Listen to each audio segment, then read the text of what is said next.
I finally got someone I really wanted to speak to in the studio. Her name is Tiffany Cherry. He says that to everyone. Not everyone. But the truth of the matter is I've been dying to ask Tiffany this particular question. How in heaven's name did you end up in sport? I mean, when you first came into the business, there were very few sports reporters. Yeah. So where did the aspiration come from? In fact, when I started at 7, I was the second female ever in the sports department in Melbourne and the first in 10 years. So you're right. Everything has a story and mine's a little long, so I'll try and shorten it from this perspective. Let it go. But first of all, dating, my mum, I grew up in a single parent household, but still very close with my dad. But my mum taught me that I could do anything that I wanted. I had an older brother, so I was always being challenged by him. In essence, if I didn't keep up with him, I was left out. So it was do or die, really, and or be shoved out the back or be bored. So everything that he did, we kicked the footy every day after school in winter. We played cricket every day after school in summer. You know, he got a bike, I got a bike. He would do whatever, and I would do it because I just didn't know any different. And my mum didn't stop me or challenge me in other areas. I still had all my dolls, and I still had all the girly things to play with, but I was very adept at being able to play with with both sexes of toys back then, and be able to adapt to whatever was presented in front of me. No borders, no limits, I suppose. No, you could have had a T-shirt, or Mum could have written the T-shirt. No limits. She could have even written the script for the new Wonder Woman film, which is doing gangbuster business around the world. We used to try and plant the seed in my head that I was going to be the first female Prime Minister, and I said, absolutely no way. Start voting now. No way. I couldn't. I went in year 11 to Canberra and thought that politics they were just a bunch of idiots, or they just fought. And they were just arguing with each other and wasting our money, which is kind of pretty much still the same thing. But then how did I start as a sports journalist? I actually started as a physio, and I developed that passion because I was But that's some transition. A big sports... A physio. It's not really, because... So when I was back interested in sports reporting, there was that old saying of you didn't play football, so you can't report on the game, right? Can't talk about it. Can't talk about it. But I ended up being a physio at Richmond Footy Club. In fact, I was the first female ever officially allowed into the changing rooms. Wait, we should explain. She's a bomber. She's an Essendon bomber. But I was at Richmond. So you played the Trojan horse at Richmond. You're in there finding out all the secrets for the Bombers, were you? No. That's one thing that they would question me on that, and that's another story in itself. But I started work. I got a scholarship at Olympic Park Sports Med after I finished physio, and I was big time into sports, sports physio, and had developed a passion in year 11 because I developed shin splints, and Doc Larkins had treated me, and then I rolled into it, and I thought, hey, watching all these high-profile sports people rolling in and knowing how much we were paying him, and I thought, this is a job for me, although he was a doctor. So anyway, that kind of rolled on. I did my physio. I scored a job at Richmond through this scholarship that I got at Olympic Park, and Chris Bradshaw, who's now the doctor at Collingwood, but previously was the doctor at Richmond before going down to Geelong. And so him and a guy called Paul Coburn, who was the head physio, they said, hey, there's a job going at Richmond, we think you should go for it. And I was like, great. And they were like, oh, but there's one problem. And I said, what's that? And they said, there's no females that have ever done it. And I'm like, so? And I just did not get the concept because it had never been put in my head. So I went down, and a gentleman by the name of Brian Waldron, who's synonymous with Melbourne Storm and what happened there. But Wally, there's a great side to Brian. Anyway, so they were talking about me getting the job, and he said, oh, well, this can't happen. And then they were like, well, why not? And then they realised that I was in the room, and they said, can you go and stand outside? So they came out after a discussion, and Chris and Paul said to me, you've got the job on one condition. You've got to give John Northey, who was the swooper, the coach of Richmond Footy Club, a massage to prove you're strong enough. So it doesn't make front page news now, right? So this is 23 years ago, so I was like, sure. And they said, look, we know you can do it. And I was like, yeah, there was never this questioning. I was like, where's all this? I don't understand it. So I went and gave this massage to Swooper, just him and I in the changing rooms, the old Richmond changing rooms, which I used to train in with Freeman when I was an athlete. And I massaged I went really hard on him, And to his He couldn't move. to his credit, he squirmed a lot. He didn't say a word. He got up and he nodded. And I went back to Olympic Park, and they were jumping. They were like little kids jumping around, saying, "You got the job." So that was where I started. And anyway, I did that for 3 years, and then I had this epiphany one day when I was doing my physio placement at a place called Horsham, Wimmera-based hospital, and I was watching my favourite show with Bruce McAvaney, Sports World, and this woman by the name of Kate Payton came on, and she presented the sports news. And I was like, A light went off. I'd never seen it, and I just went, oh my God, that's what I want to do. Like, it was absolutely like the whole world just suddenly went boom. And I then rang my boyfriend at the time, and I said to him, I know what I want to do. And he said, well, you should finish your physio. Oh no, he said, well, what are you going to do? And I said, well, Mum always taught me that I should finish what I've started, so I'm going to finish physio, and then I will get a job as a journalist. I had no concept of what I was getting myself in for. But my passion started as a kid, the Olympics, when I was 8 years old watching the Moscow Olympics, and I always wanted to be an Olympic athlete. It wasn't good enough, just didn't quite make it, so I decided that I was going to host the Olympic Games, and that's where it all kind of transitioned in, and 17 years later I achieved that dream. So there's the long story. I know, but it's been a fantastic run. But it also, you touched on something, you with that little scholarship, you touched on that.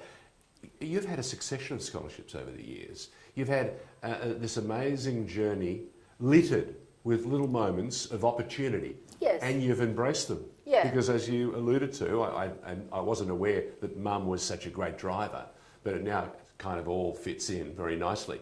But you also got a scholarship at CNN, Yep. which took you away from the comfort zone into something even more exciting, which opened up a whole bunch of other doors. Tell us about that. Well, and CNN planted a seed of the big wide world. And this is a long time ago. We're talking 17 years? Yeah, this is 2000, 99 actually, Yeah. so 18 years ago. And, you know, in 24-hour news, and I was like Charlie in the Chocolate Factory. I was like, I got in there and they said, you can work 24 hours. And I just went, are you serious? Wow. You know, so I didn't do 24 hours, but I could go in the news department, I could go in the radio department, I could go in the PR department, I could do, you know, anywhere, whatever it was, they said, as long as you organise it, you can go wherever you want. And it was for a month.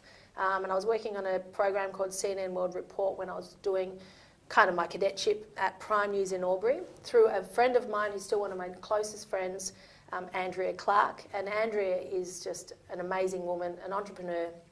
And she had identified this scholarship opportunity, and I was like, because we worked together at Prime in Albury, and then we went to Channel 10 together in Sydney, and I said, what are you doing? What? And she said, oh, well, you should apply for it.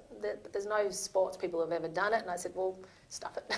And she's another one who also believes that sky's the limit, huh? Yes. Yeah, fantastic. Yeah. So, again, an opportunity to do a whole bunch of things, which actually has comfortably fitted you because you've used what you've learned and picked up over the years to do a host of other things. Yeah, and I think so going back to when I first started doing sports reporting, that saying, well, you didn't play the game, so what would you know? Well, I was a physio at a club, so 50% of reporting on sport is about injuries, pretty much, right? Yeah. Because no one tells you about the plans that what we're doing, getting ready to beat the next. They're all trying to hide. Anyway, so they all feign injury. Totally. So how was it? Not all of them, but in soccer they do. In the world game they do. Oh, please, come on. There's no such thing. But I was able to understand it, to break down injuries, which is pretty much what Doc Larkins, and to a degree I, and then a host of other doctors and to a degree physios who have come on board since in the AFL world have been able to do. So now when you talk about an ACL, well, 20 years ago no one knew what an ACL was, or plantar fasciitis, you know, or even concussion. Jack Reimer's got. People expect them to jump straight up and get back into the contest. That was the manly thing to do. Yeah. Well, I was able to, and I am able to break it down into layman's terms, because as a physio, that's what you do when a patient comes. You need to be able to educate them so they can go away and treat them, rehab themselves, and not rely on you and you know, spend a house on you. So that was pretty much what I was able to do, and being able to work in Richmond for 3 years gave me that great chance. Trailblazer.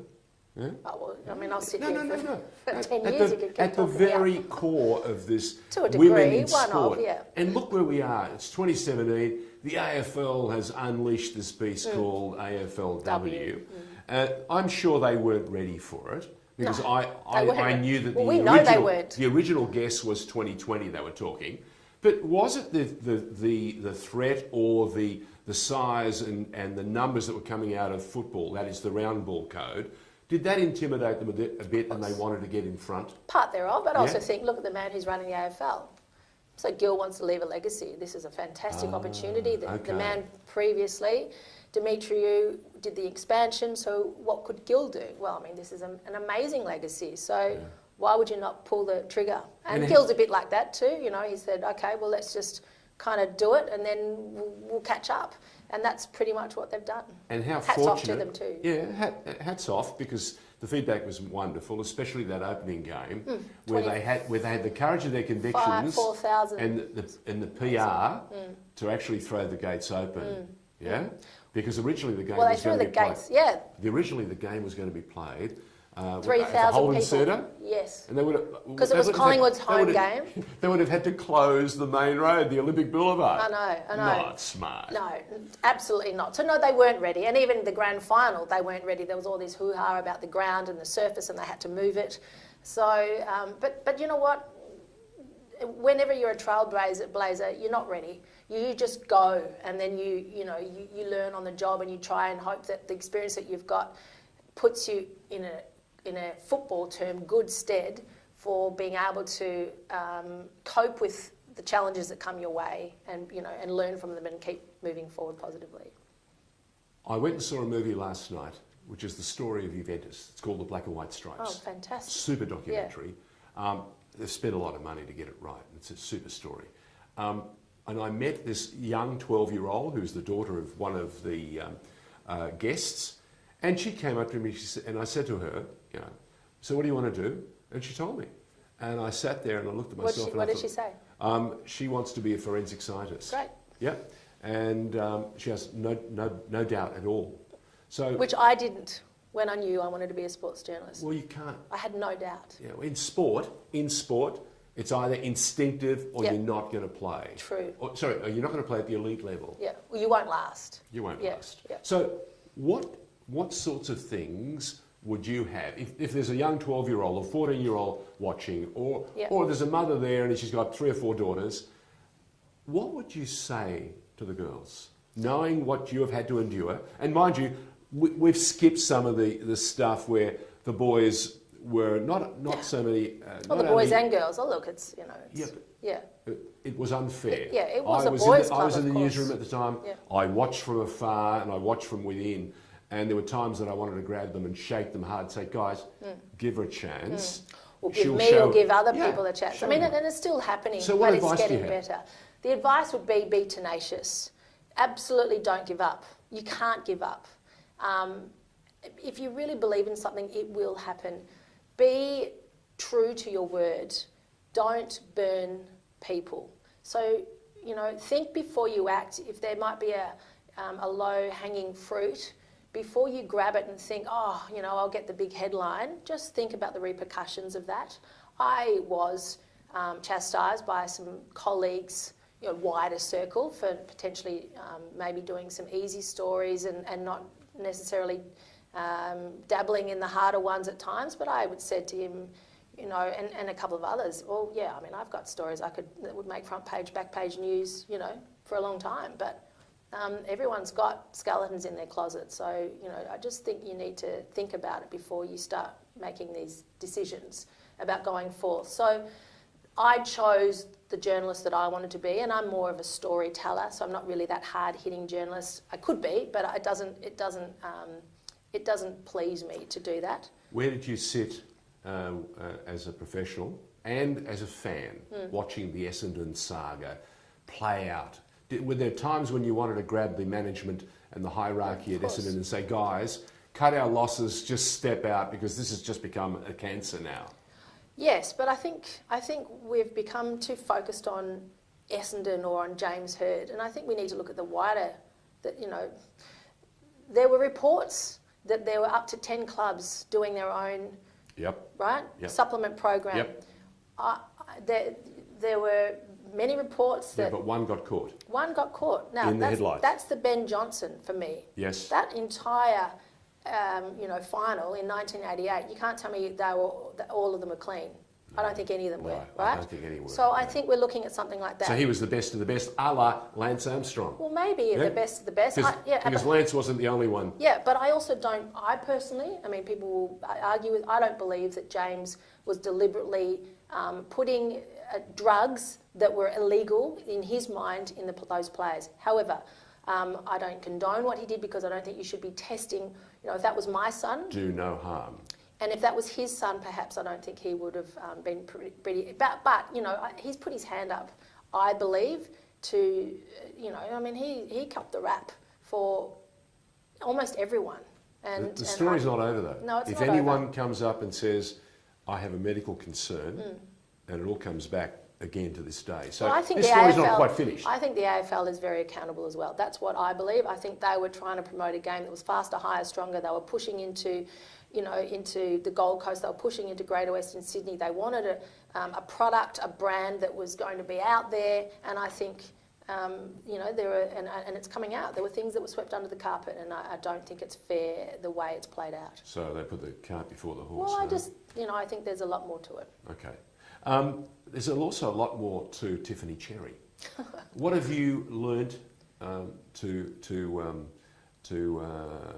take you to the next level? Because I'm sure that whatever you've done now is just preparation time for your next challenge. Look, you've got your own program now with the AFLW. Are you planning to expand it to make it bigger, longer, more Unfortunately, extensive? I don't own that, although I would love to have. Hachi does, but. Okay. But so already you're planning next season? Yeah, definitely. And I mean, the AFLW is something, women's sport, whether it be football or just in general, is something that I'm incredibly passionate about. I ran my own radio show, which was all about giving equal voice, not just to women, but to all sports, rather than just focusing on, the big football, cricket stars, soccer, whatever it might have been. That there were we had so many world champions, Olympic champions, and they barely got any time of day because we were just, 90% all about these other small group of people. So I really am all about giving, opportunities to everyone, and I think the AFLW is unbelievably brilliant. It was an incredible success story in its opening season. The numbers coming in now that there's so many girls taking up the game. I have a 2.5-year-old daughter, and for me to know that she'll never be told that she can't do something because she's a female is just music to my ears. And I would love to have a big hand in how the sport is run, moving forward. So, yeah, that's kind of where my focus is starting to move to. Serendipity, AFLW, Lauren Phillips, hand in hand. I saw her as a 14-year-old, and I knew then she was going to be something out of the box. And I remember saying to her father, who was a VFL, AFL man, Greg Phillips, I said to him, I want to bite my tongue now. If she'd been a boy, she'd be the #1 draft pick. Well, and she was. I wasn't a bad judge, was I? No, not the #1 player. She played in front of 48,500 people at Footy Park in a charity game and was BOG, best on ground by that much. And hadn't played the game in however long it was, obviously. Well, she's an playing Olympian. We should explain. Opals. Yeah, she's an Lauren Phillips. Olympic basketball. Well, she's a silver medalist. She plays for the Opals. As you said, her dad was a superstar in the SANFL. Yep. And the VFL. AFL. And he played for Collingwood. Yep. And she played the game as a kid, but then there were no opportunities for her, so moved into obviously a star, young, talent, and moved into basketball. Played for Australia on the biggest stage, Olympic silver medal, World Championship medal, gold, crown, and then got the opportunity, and Adelaide drafted her as a rookie. Took a punt on this kid or this woman, and through the season, her and her partner have twins, which is unbelievable. So her partner was one who gave birth, and now she took just about every single award, and then went back to basketball. I still think the AFL made a mistake. They should have given her the mark of the year. Yeah. Well, that was, well, let's give her the whole, Taylor Harris, I think, won it, didn't she? Absolutely. Now listen, it's been fantastic listening.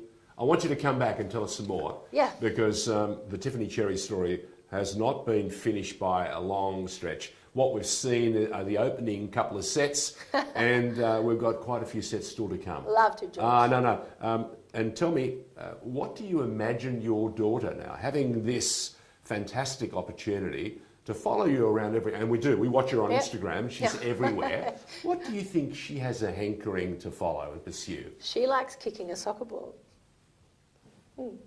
Captain Now, it may for the just be that Matildas. she doesn't have the hand-eye coordination with her hand yet, but no. she liked kicking a soccer ball. And Mr. Northey, do you guys I still communicate? haven't seen Super for years, but I believe he's in Victoria, and I believe that he's. So I've just started working with Richmond Football Club as a multimedia executive, which is pretty exciting. I'm working. Tell us more. It's kind of under wraps yet, so I don't know when this is going out. But look, I'm working with the Victorian government and implementing a program to get more females involved in sport, and it's absolutely brilliant. I think we're going to have a really huge impact in what we're doing. So I'm still doing my media stuff. But the question back to Vivian, I look, whatever she wants to do. I mean, she loves music as well. I don't know. I mean, she's 2.5. She's a great kid. I might start feeding her little golden memorabilia from the Matildas and see if we can sow a seed now. If Mum could do it she for could you. maybe be a Brianna Davey, who knows? There you go. Yeah, maybe she could do both. Tiffany Cherry, thank you for joining us. Great to be here, George. Thanks for having me. My pleasure.